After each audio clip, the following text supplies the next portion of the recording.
The Recording is in progress. So this is the May TDXS meeting. It was this. The topic is going to be how to make the most out of field day. Going to be presented by Dave K5GN. This meeting invitation was sent out to a number of email lists for ham radio clubs in the all over. I sent it to Tidelands, which is the Texas City Amateur Radio Club, or not actually Texas City Amateur Radio Club, but most of us think of them as the Texas City Club, the TDXS, the Central Texas Club, CTDXCC, and I asked Alan to forward it to BVARC. So the idea was to, when we have something that is of general interest, to spread it as far as we can and get as many people involved as possible. So, Dave, are you ready? I am. How's my video? Can everybody see me okay? I can see you. All right. Well, very good. I'm going to share my screen because I've got a whole bunch of dreaded PowerPoint slides. But the objective here is to be interactive. So interrupt me if you need to or you want to. Okay. Well, there's John Bonica. Hey, John. All right. Let me remember how to do that. Screen to share. So you should see my Yes. title page there, right? Right. Yep. I really enjoy field day. Okay.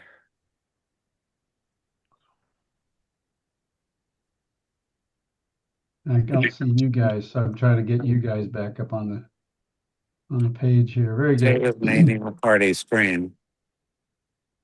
All right, yeah. So as luck would have it, I broke the screen on my laptop about 2 weeks ago, and they say it's going to be delivered Friday.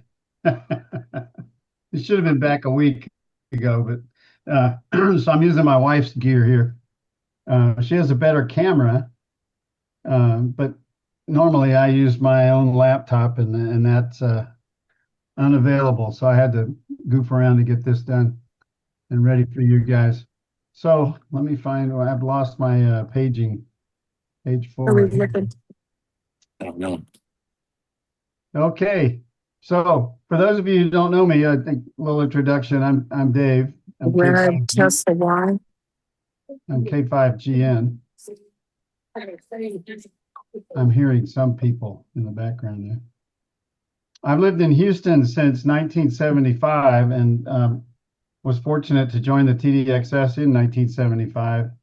There was exception. This guy is one of the best contestants in the world. In the whole world. Are you muted? Yeah, he's not muted. I'm not muted. But I appreciate the compliment. I have been contesting since 1974. I spent 5 years overseas in Italy and Qatar.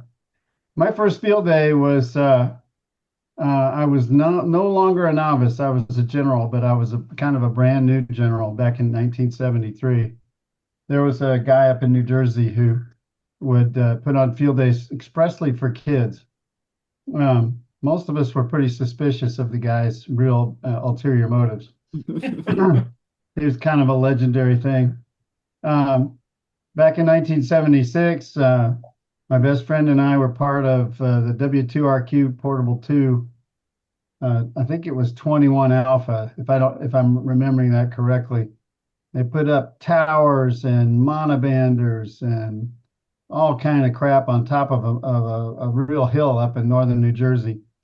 And I met a lot of really good contesters up from the east, up northeast. Some of them I already knew, and a bunch of them I never met before. Many field days with K5DX, and then more recently with this mega field day with BVARC KK5W. I also set the 2B1 record back in 2017, and somebody beat it the next year. But anyway, 2B, that's a single operator, 2 radios. Maybe I have that backwards. Maybe it was 1B2. Anyway, had a blast doing that. But it's a lot better to do it in the air conditioning with a big group like ours. All right, let's see, page down. So I am talking about Field Day. Field Day is it's really the annual operating event for hams in North America. More people get on the air for this contest or for this event than in any other. And I'm talking to hams. Nobody on here is without a license. And I want to say that there's something for just about everyone at Field Day. It has a lot of different faces, Field Day, and getting the most of it is identifying what you think would be fun or might be fun and getting involved. So it's good for both experienced hams and new hams. I learned something last year at last year's Field Day. I learned something in Field Day before that. It's learning comes from doing and trying, you know, and sometimes failing, and failing's okay. So this is mostly TDXS members and some guests, and we have a bunch of relatively experienced hams. Some of them are DX contesters, some of them are DX hounds. And then there's also a few new guys who might be new to this, to a large Field Day effort. As I said, we're talking about the 4th weekend in June. That's about, what, 5 weeks away? Is that right, Alan? And the TDXS participates in what's called a mega Field Day with some partner clubs, primarily Brazos Valley Amateur Radio Club. They're the primary partner. They've got a lot of members and generally have a bunch of them engaged. We're a secondary partner, and one of the main things that our club does is provide some operators to help teach other people how to operate and also to raise the score. There are also some other local clubs that are typically included. I use that call KK5W as the main call, and have been targeting having 10 simultaneous transmitters on the air. For how many years have we done that? 10A? I think 3. Is it 3 years? I think 3. At least 3, maybe more, but at least 3. Yeah, I was thinking it might even be more than that. Yeah. But anyway, so I'll be talking specifically about that, but also quite generally about Field Day. The first thing is, and the big argument, is Field Day a contest or something else? And I'll start with the contrary view. Field Day is not a contest. Field Day is a group activity. Generally, it takes a few people to do it, although some people, like I say, will go out and do it with a single operator, putting everything up, doing all the operating, taking it all down, and being exhausted at the end of the weekend. It's a social event. Sometimes you'll see guys at Field Day that you don't see much the rest of the year because they're willing to come from a distance. It's an emergency preparedness exercise. We get to go set up a multi station in about 24 hours worth of work and make it work and provide opportunity for lots of guys to get on the air. And we'll of course we'll be on emergency power for the radios and so on. But as an exercise, it's like, can you find all the pieces and parts that you need to make your station work when you take it somewhere else? Can you get it on the air? Can you be consistent? It's pretty fun to do that. It's also a public demonstration of the hobby. We'll talk a little more about that, but some field days are kind of closed events. Few guys go off, set up somewhere out in the country, long way from civilization. But this particular one is actually down in Richmond. It's at a place that can be accessed by the public, although not normally, but it can for the weekend. And we get people coming by who've heard about it, don't know anything about what field day means, or don't know what ham radio is about. It's a big organizational challenge to put on a big field day. A lot of people involved. The more involved, the easier it is for everybody involved if you can spread the load. It covers a wide range of technical aspects. You've got putting antennas together, putting antennas up in the air, dealing with feed lines, dealing with filters and preamps and all kind of other stuff that you have in the shack, making a rig, getting a rig set up right. It may be a rig you've never used before. It should be a rig that's set up correctly so that you don't flounder when you get on the air. But somebody's got to figure out how to get those things set right up. And there are many opportunities to learn something new. For example, a couple of field days ago, I got to sit with the satellite operators for a little while. I hadn't done satellite in 40 years, and it's completely different now. So it was kind of fun to see a new flavor on that. There's also opportunities to teach. When we're putting up the antennas outside, there'll be some people out there that really don't know their tools, really don't know what's important. And we get the opportunity to involve them and teach them what we're doing and how we try to do it right. So there's lots of opportunities to teach as well as to learn. On the other hand, field day is a contest. We're not putting all these antennas and radios into position to not use them. The central focus is getting a bunch of radios on the air and getting a bunch of operators in the chair to use those. Field day has the most on-air participation over a weekend that you'll have all year. It's the most popular operating event. Thousands, and I think that the number probably approaches 50 or 60,000 people actually getting on the air, or at least showing up to field day. Some of them won't get on the air. Some of them will just cook the burgers. Some of them will just help put stuff up and take it down. But a whole lot of people are involved. And the reason I call it a contest is because in the QST magazine, when it lists who participated, which clubs were on the air, success is measured by a score. And as you guys know, or you may not know, it's actually, I call it McCarthy's law of boys, or you could say GN's rule of boys. Where there is measurement, there will be competition. And so if we're measuring a score, it's a competition. It's a contest. The official scorekeeping obviously comes after the competition, but there's the log checking is really not real rigorous. And so we know pretty well how we did. And then you can find out how you ranked against other groups with the same number of transmitters on the air. We've done really well. We need more good operators at this particular field day to do better than we've done. Really having 10 chairs, 7 or 8 of which are probably need to have somebody in the chair the whole weekend. There's opportunity to make contacts the whole weekend. That's a little bit of a challenge for us, but I think it can be done. So what makes field day fun?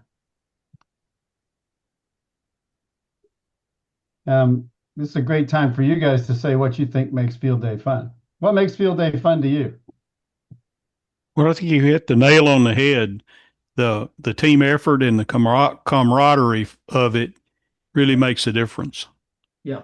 And also using modes that you usually don't use, and doing things that you usually don't do, because like Dave says, there's a learning opportunity everywhere. Right. So I know that when we were doing the TDX, yeah, go ahead, Daniel. I might say I've operated with JSC radio club for several years when I've been in Houston. And what I've liked is that at field day, the way they set it up, you've got SSB, you got satellite, you got digital, and you got the CW group as well. And they're kind of all spread out around the grounds. And, you get bored working with something, you can just kind of stroll over to the other area and work digital or work CW for a while or go into the shack and take the air conditioning and work SSB for a while if it's hot or humid outside. But I find that really, really gratifying to have all that diversity going on all at once. Yeah, it's all there. It's all there. I also like the challenge. What for me, contesting is a personal challenge, a little bit like golf. Can I do better than I've done in the past? Competing against myself, right? But also challenging myself to get in there and help with the antenna work, to be ready, to participate fully, and then to learn new things and to be involved in solving problems. W2GD, some of you may know W2GD. He's been maintaining a contest station down in Aruba, Papa 40 Willie, Papa 44 Willie. He told me something about 20 years ago. He said, Dave, every expedition is an exercise in problem solving. And when you think about field day, it's also typically an exercise in problem solving. Something's not going to work. We think we've done it right. We've done our best to do it right, but then we have to figure out why it's not working. And that's a challenge, especially when you're hot. If you're hot and sweaty, that's a challenge. So those are some of the things I think that make field day fun, and I think you guys were agreeing with me and pointing out some other things. There are lots of opportunities at field day. There's kind of three phases besides the one that's going on right now, which is planning and preparing.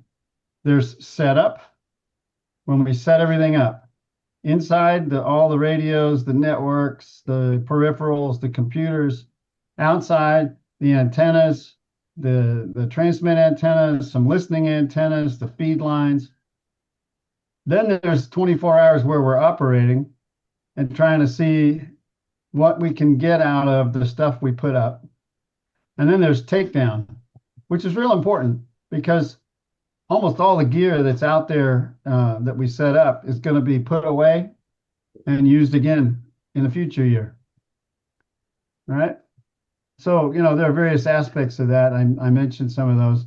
There's lots of places to get engaged, to learn something, to help, and to be a part of it.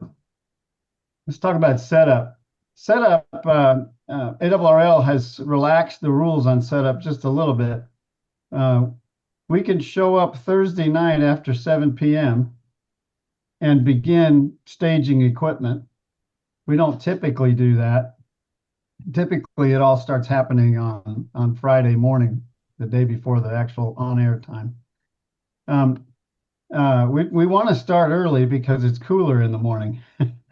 And the days get hot. I mean, we're fortunate right now to be having some cooler weather with all this rain, but we don't really want rain on field day. And so if there's no rain in Houston, Texas in June, what do you think you have? A hot day. Yeah. So we'll try to start early. Like I said, there's outside work. We're going to have some fixed Yagis that can be turned by Armstrong. We'll have inverted Bs for some bands. We'll have some listening antennas, a faraway vertical, and a beverage. We'll have all the cabling that goes with that. We have a lot of low loss cable and plus another bunch of other cables that we'll be using to get the signals from the radios to the antennas. This year, we'll be trying to use a drone to help put some ropes up high for some of the antennas. There's a lot of tool work that gets done, hand tools and some other things. We have hydraulic equipment. This field day team has done something really cool, which is to rent man lifts and attach antennas to the man lift so that it's like having a hydraulic tower. Um, put the antennas, mount the antennas on the basket and raise it up high. It's really made some for what I would call just about ideal field day setups. Inside, we're going to have 11 stations. I said we'll be 10A, but we'll probably also have a VHF station, so that's 11. There'll be 4 for sideband, 4 for CW, 2 for the digital modes, and the 1 VHF. Each one of those stations will have its own computer, and they'll all be networked, and they'll all be set up so that we can move over to the generator at the beginning of the operating period. All right. Let's see if I can move on. So we think this is how it will be laid out. There's still some questions about how we're going to do this that Alan and some of the other guys are working on behind the scenes. For CW, there'll be a tri-bander for 20, 15, and 10. It'll be at 50 or 60 feet. We use a triplexer and bandpass filters so that 3 radios can be hooked up to the same tri-bander at the same time without really noticing that the other station is using the tri-bander. That's some really cool technology, and we put it to good use. We have a couple of 40-meter shorty 40s, 2-element shortened element antennas, Yagis. And they'll be up either under or above the tri-bander. This year, we think we're just going to have one of those up, and we'll probably use it on CW. And we'll have an 80-meter inverted V as high as we can get it. On sideband, the same thing. We'll have a shared tri-bander. Probably we'll have a 40-meter dipole and another 75-meter inverted V. On digital, they'll have a third tri-bander and a 40-meter, and I think it's a 40-meter inverted V. Is that right, Alan? I think that's the plan. Yeah. And we have a small 6-meter Yagi that we hang under somewhere out there, hopefully close to the station. That's pretty good antennas. In fact, yesterday I was out at the station where I tend to operate at W5KU, and everything was better on the 50-foot high antennas if it was a stateside station. As we move into summer, that's often the case. So having like on 2015 and 10, having a tri-bander at 50 feet, 50 or 60 feet, that's pretty much ideal. And if it's up and in the clear, that makes us one of the louder signals at field day. And loud is good. Mm-hmm. The radios, Alan does a great job of working this part of the project. We borrow 9 Elecraft K3s, and I'll provide an FT1000D for 20 phone. These radios are known for being quiet to nearby radios. We've tried an IC7300 and it's terrible. Other people can't hear while it's on the air. So we've made sure to find the right radios, and these are the right ones for now. They're all bulletproof, and our objective is to have all 10 HF stations be able to operate without even knowing that the other stations are on the air. That's the essence of a multi-multi, is to get your stuff that way. A multi-operator, multi-transmitter effort. And we'll have, I'm not sure which radio we'll have for some VHF. Might be a 7300. I think that's isolated enough from everybody else that it wouldn't be a problem. Each radio will have a dedicated computer, keyboard, mouse, and display interface to the radio. And we'll use N1MM Plus because it's the most widely used contest software around the world, I think, certainly in America. And we will have programmable CW memories, but probably not SSB, voice memories. Now, the operating. There'll be 24 hours when we're trying to make contacts. We'll try to start right at 1 p.m., which is when the event, when we're allowed to start making contacts that count. if we're not quite ready, we might start a little bit later, but hopefully we'll be all ready and start on time because the first hour is generally the best hour, and you don't want to fall behind. So the money bands are going to be 20 and 40. In the summertime, that's normal, right? 10 meters is suppressed by sunshine on the poles, and it keeps the MUF below 10 meters, unless we have sporadic E, when 15 and 10 could be really dynamite. We'll also have 75 meters at night, and with a beverage, I think we'll be able to hear a little bit better than normal, than most stations. VHF is primarily 6 meters, where there's more opportunity for volume of contacts. Probably we'll just have it on FT8 most of the time, but when signals are good, moving to CW and SSB can really add to the score. And on digital, we'll have 2 stations. One will be, I think we're going to set it up this way: one on 15 and 40, and one on 20 and 10. That way we can stay on 40 and 20 as much of the time as possible, and check 15 and 10 every now and then to see what's possible. 20 meters went all night last year, particularly on FT8, where the weak signal capability.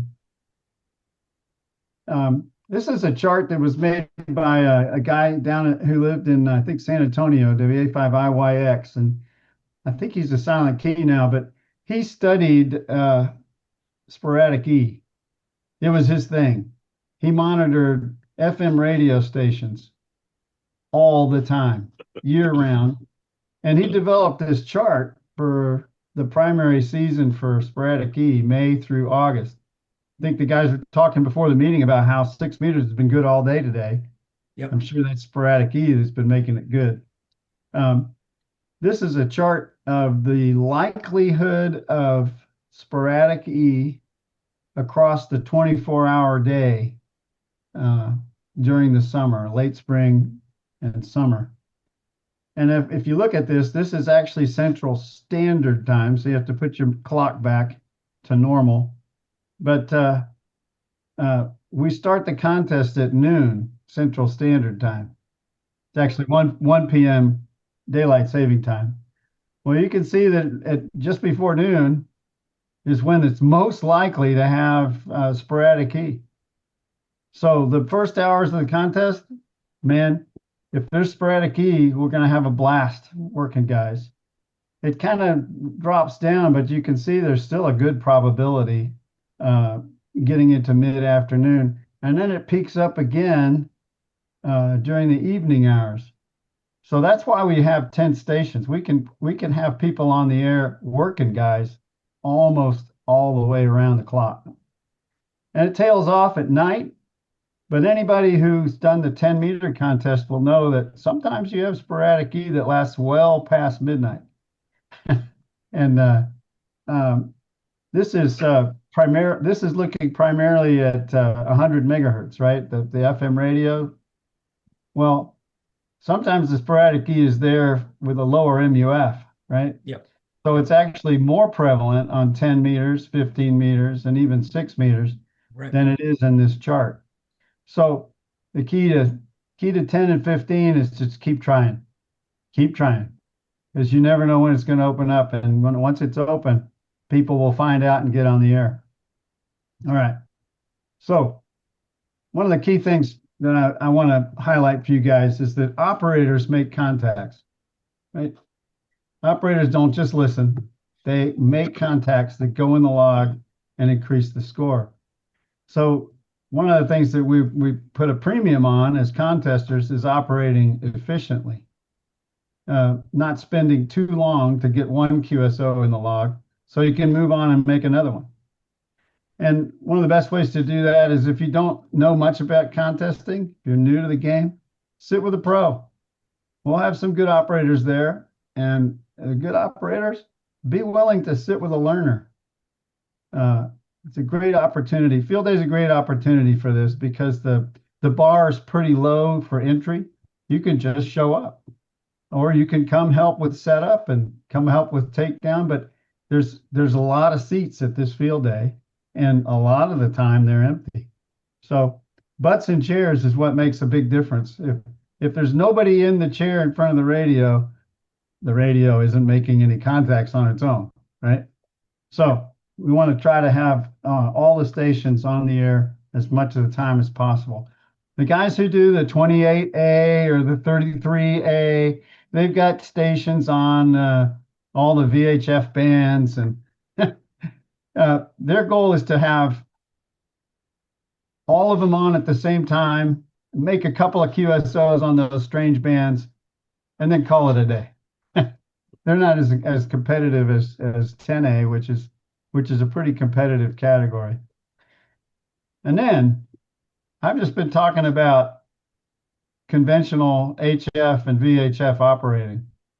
There's also this completely different thing that happens at field day called bonus points. And some of them are actually on the air things, but many of them are just things that some club member can help make happen. And they're also what I think of as a part of the many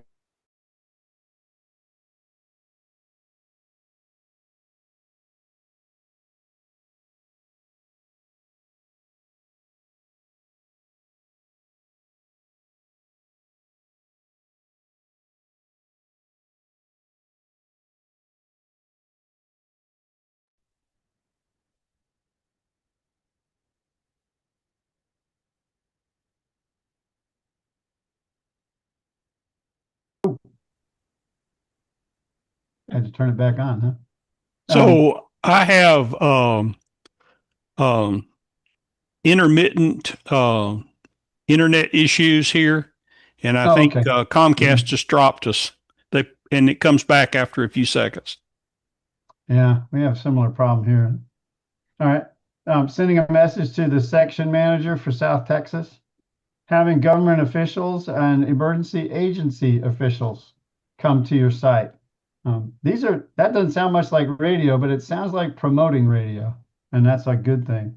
Some things that are actually on the air is making some contacts with alternate power, either a bicycle generator or solar, making satellite QSOs, getting youth to participate. You get points the more kids you get on the air. Having a safety officer for the site, somebody designated to help us work safely, and copying the W1AW Field Day Bulletin. These are the things that we can do that don't really require making a whole lot of contacts, but do require some work and some teamwork to get them accomplished. Takedown. It's amazing how fast you can take stuff down that took a whole day to put up. But like I said earlier, we want to preserve the stuff we put up and take good care of it. So it's important that as we take things down, that they stay labeled, bundled together. The parts are bagged up so they're not missing next year. And then the cables need to be carefully reeled up so we don't mess them up. And ropes need to be stored for next time. Inside, the station accessories and network gear and computers and peripherals, those all have to be gathered up and put into their containers. The radios and the other gear have to get back to their owners. Sometimes that means somebody raised their hand and said, yeah, I can take that over to Phil, or I can take it to John, if he's not able to have been there with it. And then cleaning up and leaving the space that we have. we typically are not in our own homes for this, and so we want to leave it nice for the people who are normally in that space. So making the most of field day, really, it's about preparing yourself and considering what different facets of the game you want to be involved in. So let's talk about time. You want to block your calendar out now. I don't know if anybody on this group is able to just set their calendar without talking to their wife, but you want to block it out soon and for as much time as you can. It's the 4th full weekend in June. I said setup may start at 7 p.m. Thursday, but we're really going to get going on that in earnest Friday morning. And Generally, there's work to do on Saturday. So if you're busy with work or some other thing going on Friday, come on Saturday because there will be something either that isn't working and we got to get it right, or something that it rained on Friday and we couldn't get it up, so we got to do it on Saturday and get it done before 1 p.m. That's when the operating starts, and we have the radios and some other gear on the generators. Takedown starts at 1 p.m. typically, whenever we run out of 24 hours on Sunday after the last contacts are made. In fact, takedown actually starts a little bit before that as we get all the things that aren't dealing with being on the air cleaned up and taken care of. And typically, we're leaving there by 4 p.m. and it's almost all taken care of. And that's because we get a good bunch of people out to help take it all down and box it all back up. Here's where we'll be operating from. That is the Brazos River over there on the right edge of the screen. This is the Fort Bend County Fire Field. It's a place for training. The very far left part of it is a shooting range for officers to practice shooting. Generally, they're not out there when we're out there. And then these buildings are, the largest building is a bunch of training classrooms and a kitchen and restrooms, and that's where we have the radios. The antennas are to the left up in that open space that looks like a parking area. And then to the right on these roads or on these buildings. The field out to the east is where there'll be a beverage and a listening antenna to help if we have interstation interference.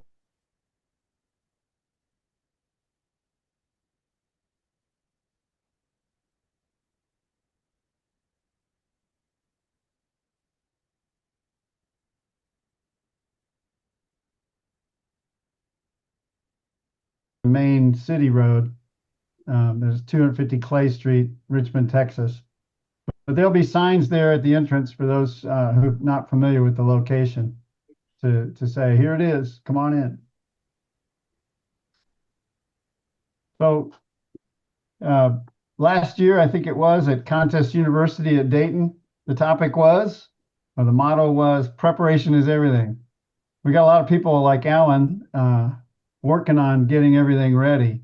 And you're going to get yourself ready too. So block your calendar, as I said earlier, for as much time as possible. The more time you get to spend there, I think the more things you can get involved in and have more fun. But that's me, of course. I'm hard boiled. I'm planning to be out there practically the whole time. Get ready for setup and takedown. Get yourself acclimated to the heat. I've been mowing the yard in the afternoon so that I get really hot. And that helps me be ready for staying out in the heat in June. Label your tools. It's good to bring some tools to help put things together. But if they're not labeled, they may end up in somebody else's toolkit. You want them to go home with you. Sunscreen and bug spray and the right kind of clothing for the heat and for the sunshine, they're really, really important so that you're not completely messed up before the operating starts. When it comes to operating, get rest. Get some good rest the week before. The late night shift is really fun to me because it's quieter. There's lots of chairs to sit in. So I like people who plan to stick around for later because that's when it can be not quite as hectic and you can really learn what you're doing better. Alan Breyer will be sending out a sign-up sheet to our clubs that are involved. You can sign up for time slots and also line up some coaching help using that sign-up sheet. There will be some time slots that are by invitation only. There are some hours of the operating event where you really want to have your better operators sitting in the chair to put in a good foundation for the score. and then we build on that in all the other hours. So there will be a few of those, and Alan will be managing that. Now, there are drawbacks. There are drawbacks to field day. It's hot. Of course it's hot. Some of you all may know K5NZ, lives up in VDIAS. He says this every year when somebody complains about the heat. He says, "You live in Texas. What were you expecting?" But it's going to be hot. But people have been living in Texas since before Mr. Carrier invented the air conditioner. So it's possible to thrive in the heat. It really just means you got to do it right. Sunscreen, lots of water, Gatorade every third or fourth bottle, taking a rest breaks, wearing a hat, the things that you need to do to protect yourself. Another drawback is you can get hurt. We're not going to be doing just picnic table stuff. Running a hydraulic lift involves doing it right. Using hand tools involves doing it right. And there are two mottos I want everybody to have that shows up at field day. You're going to do it safely or you're not going to do it. And the second motto is there's always time to do it right. If we get in a rush and put up something that isn't quite right, we're going to spend all the time to take it back down, figure out what's wrong, and then put it back up. So it's better to do it the first time. So there's always time to do it right. And, for a lot of us hams that are more kind of introverted, there are people involved. And that's kind of a drawback for field day, right? Yeah. It is a group effort. And so, some simple rules of following the leaders, following the rules, taking it slow, exercising patience. The more we do that, the better time the whole group has. And of course, there's one big drawback. Lids are as certain as death and taxes. So rule number one is, if you know what you're doing, don't screw up. But if you don't know what you're doing, you have the opportunity to fail and screw up, and we'll teach you how to do it better. So rule number one, don't be a lid. Rule number two, treat the other lids as opportunities to teach, coach, encourage, and bring forward. There will be lids on site. Most people who are lids don't know they're lids. So if you think they're a lid, be patient with them and suggest better ways to operate or better ways to fix stuff. Put stuff together, better ways to wrap up a rope or a cable afterwards. Give everybody permission to make mistakes. The one thing that we old guys tend to do, and it's mostly on this call, we got experienced guys, we tend to intimidate newbies. And then they don't really have any fun, and then they don't come back. And they miss out on years of what we think of as a blast. So give them permission to make mistakes, teach them, don't belittle them. There will be lids on the air too. One of the reasons some people don't like field day is because the average operating skill of the people you're talking to is lower than in the other major contests, for example. And that's true. So you should expect them. You're going to be they're going to be lids on the air. They're going to call you. They're going to dupe you, but treat them like they're new QSOs. I'll bet you the guy that's duping you wasn't the guy who made the first contact, the previous contact. It might be somebody who's never made a contact in the air in his life. So treat them like they're new QSOs. Be grateful that they're calling. They keep the frequency busy, keep the QRM away, and you keep having fun putting things in the log. And then be firm and positive with QRMers. I may have done something a little bit legendary last year when we were on 14.296 and the 14.300 net wanted to get started. And they have like 5 or 6 guys who go around on the fringes and make sure that they have no QRM on their net. And we were on 296, 4 kilohertz away from 300. And they were down there asking us or telling us we had the QSY.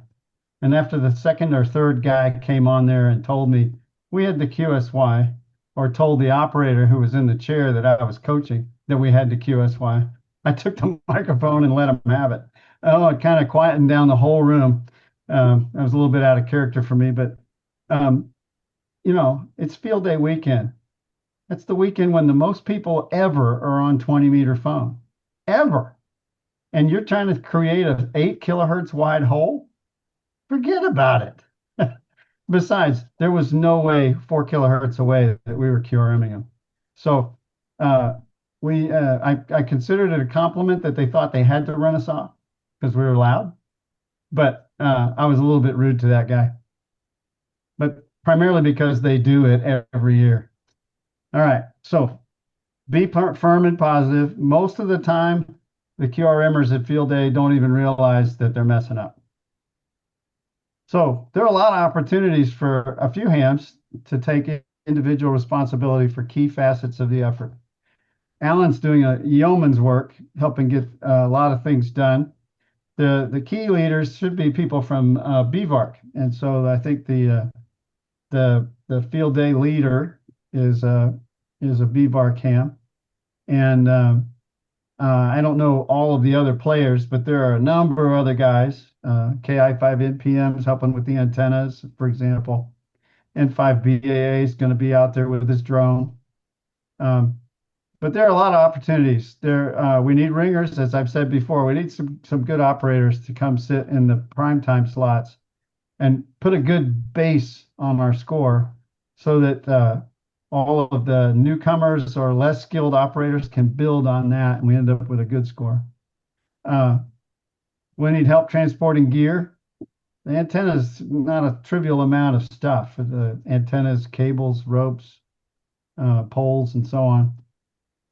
We need someone to help make sure that be like point man for network. We need somebody to make sure the generator is managed. First of all, that we actually switch over to the generator at the start. And second of all, to manage making sure it stays fueled. We need inside testers when we're working on outside antennas. We need people who can talk back and forth and make sure that we plug stuff in and it does look right. Learning how to use knowing how to use an antenna analyzer. And we'll need help after field day. Our storage locations are a couple of big storage issues have come up. We need some place to store this stuff between field days. And so if anybody's got some spare space for that, that would be a great thing to help out field day. Even if you couldn't do anything else on that weekend, if you could help us out with storage, that would be great. All right, what's my next slide say? So I'm getting close to the end here. You experienced ops? Come on out there. We need ringers for the high rate time slots. It's a great opportunity to teach the next generations of operators. We want to give everybody room to learn. That's the caution. In no uncertain terms, tell them to shut up in the shack. We don't need noise behind us. The headphones are not perfect, but give everybody who's contributing room to make mistakes, room to learn, make them feel welcome. That's one of the most important things that experienced operators can do at field day. For people for whom this is a new thing, some of the guys on here I think are relatively new to this. Field day has a little bit of everything that's interesting in radio, I think. And this is by far the best hobby in the world, mainly because it has so many different facets. And field day is a great opportunity to learn things, try new things, make new relationships. And the key to that is diving in. Come ready to put in some sweat. Come ready to get over your mic fright. Come ready to try going faster on CW. Come ready to learn how FT8 works. diving in is where it's at. So the most important thing about field day, come prepared and dive in. So the bottom line is everybody who shows up, if they put full effort into doing things safely and operating well, we're going to have a blast. So I'm asking you all to sign up and show up and come do that. Have a blast. I think that's my last slide. Yep. Yep. Let me stop sharing. So I want to encourage all of you to make some time that weekend to come out and come out Sunday morning, or if you're not otherwise engaged, come out and catch the sporadic E in the morning, and stay to give the people who have been there all weekend a break while we work together to get the place cleaned up and everything taken down. Come out Friday. Come out Saturday. I guarantee there'll be stuff to do on Saturday this year because I think the likelihood of rain with this El Nino is going to be pretty high. So it could be a lot of fun. It can be fun because we're not intense on a muddy location. This is such a great field day setup with antennas that are up high on supports, an air conditioned operating area, um, real bathrooms. You don't have to go in the woods and sit on a tree stump to take a dump. It's just a lot of fun. A lot of the difficult things about field day are mitigated the way this is set up. Any questions? Somebody's got to say the first question. When Comments? do we eat? I have some comments if there's no questions. So I believe that BVARC will be organizing. Tell me if I'm wrong, Alan. There'll be a big dinner, probably a big lunch on Saturday, and some kind of a dinner Saturday evening. That was going to be one of my comments, that we have food. The Yep. food's supposed to be pretty good. They're planning on hamburgers and lasagna or spaghetti, and breakfast going to be there. So coffee, drinks, all the, no shortage of drinks and coffee and food and things like that. So anyone who comes, you'll be well fed. So don't worry about that. And there's no rule against bringing your own snacks. Yeah. Yeah, exactly. Especially if you have dietary restrictions. Yeah, of course. Like some of us do. So one comment I would make and it might not apply to most of the people here, but if you know someone who's a ham who's never been able to operate with a good antenna, this is a really good opportunity for them to see what a difference an antenna will make. They can come, get on sideband if they're not a CW, person or whatever, or FTA or whatever, and really make a ton of contacts. And I think that will encourage them to be more, to do more in the future. It's a good way to kind of break the ice. And show you what you can do with 100 watts. Absolutely. Yeah. Yep. Okay. We'll be running 100 watts max, good radios, lots of instructions, lots of experience to be gained for those who don't have it.